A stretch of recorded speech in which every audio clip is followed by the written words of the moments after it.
Hello और नमस्कार दोस्तों। कैसे हैं आप लोग। लॉयर काका आज आपके लिए जो नया वीडियो लेकर आया है वो एक बड़े ही दिलचस्प टॉपिक पे है। आज हम जानेंगे कि रॉबरी और डकैती के बीच का क्या अंतर होता है। जी हाँ दोस्तों, कई लोग इस बारे में काफ़ी ज़्यादा कंफ्यूज रहते हैं, काफ़ी उलझन में रहते हैं कि रॉबरी और डकैती के बीच में क्या डिफरेंस होता है। बहुत लोग सोचते हैं कि रॉबरी का ही हिंदी शब्द डकैती है, पर ऐसा नहीं है दोस्तों।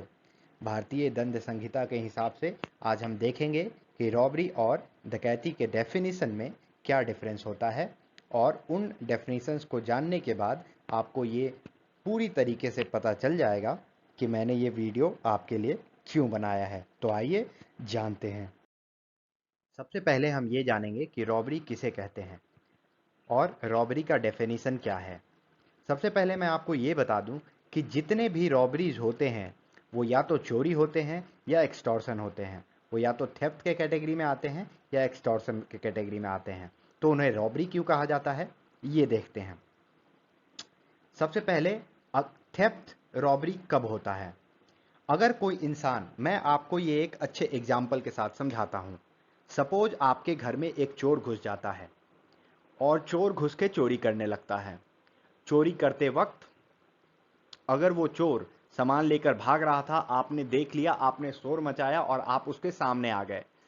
उस केस में अगर वो चोर आपको गोली मार देता है और गोली मार के भागता है चोरी करके, तो उस चोरी को रॉबरी कहा जाएगा।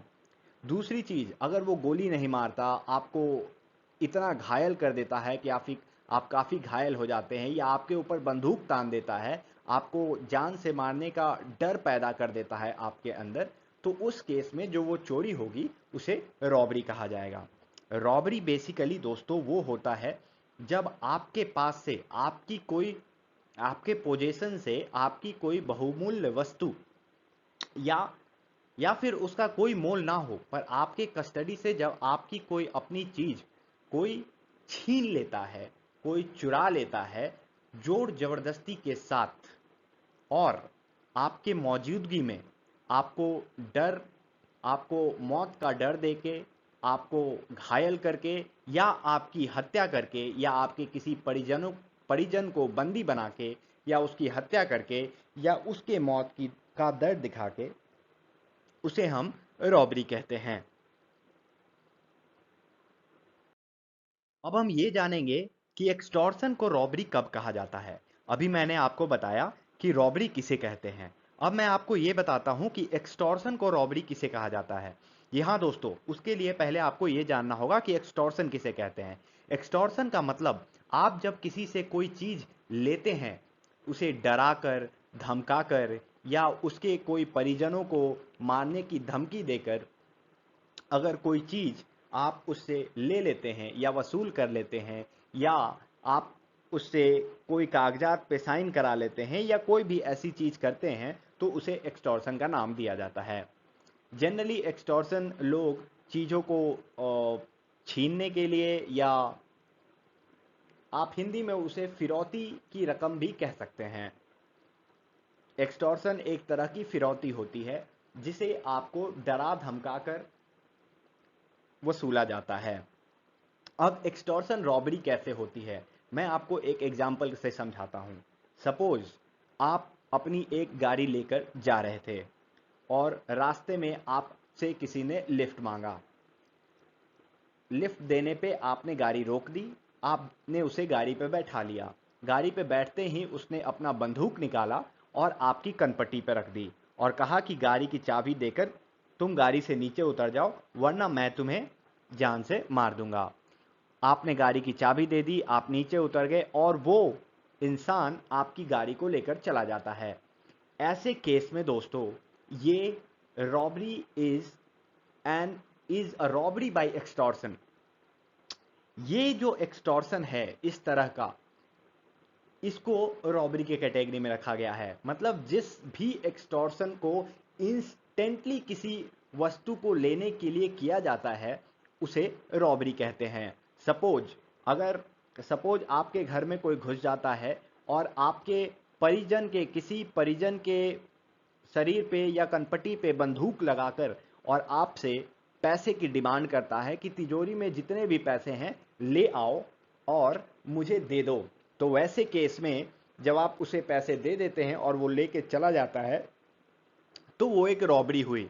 But that is a robbery by extortion, क्योंकि उसमें एक्सटॉर्शन इन्वॉल्व था। रॉबरी दो प्रकार के होते हैं, when theft is called a robbery and when extortion is called a robbery।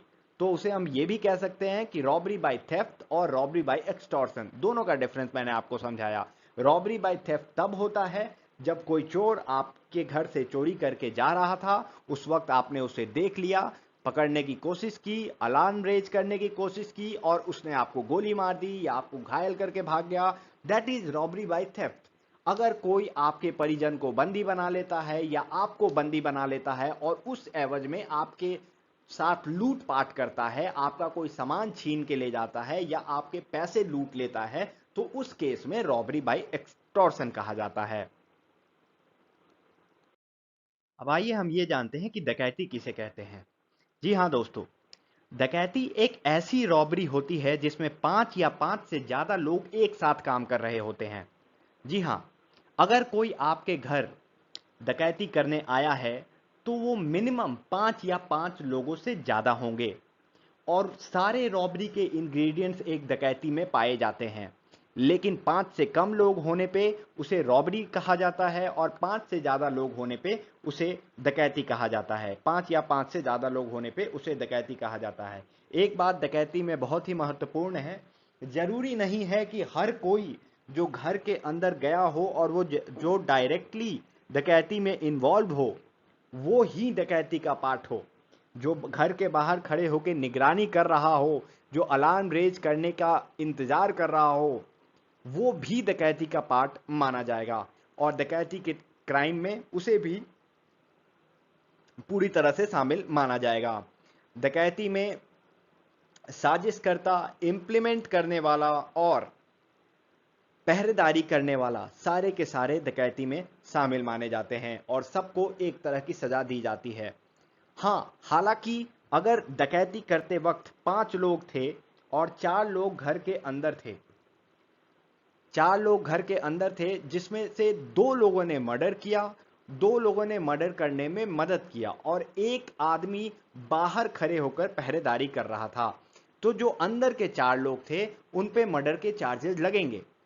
पर जो बाहर एक आदमी पहरेदारी कर रहा था उस पे सिर्फ डकैती की चार्ज लगेगी, उस पे मर्डर के चार्जेस नहीं लगेंगे, क्योंकि ये प्रूफ करना मुश्किल है दोस्तों कि वो मर्डर करने के इंटेंशन से वहां गया था कि नहीं गया था। माना यह जाता है कि वो मर्डर करने के इंटेंशन से वहां नहीं गया था, वो डरा धमका के लूटपाट करने के इंटेंशन से वहां गया था और हीट ऑफ द मोमेंट में मर्डर हो गया। जब मर्डर हो जाता है तो जिन लोगों ने मर्डर किया होता है सिर्फ उन पे मर्डर के चार्जेस लगते हैं। हालांकि जो घर के बाहर खड़ा होता है, पहरेदारी कर रहा होता है, उस पे मर्डर के चार्जेस नहीं लगते हैं। हमारा ये वीडियो आपको कैसा लगा ये हमें कमेंट करके ज़रूर बताएं और आगे हम आपके लिए ऐसे ही वीडियोज लाते रहें, उसके लिए हमारे चैनल को सब्सक्राइब करें, हमारे वीडियोज को ज़्यादा से ज़्यादा शेयर करें, लाइक करें और हमें ये बताना ना भूलें कि आप हमसे और कौन कौन से टॉपिक्स पे वीडियो चाहते हैं। तब तक के लिए धन्यवाद। मिलते हैं अगले वीडियो में।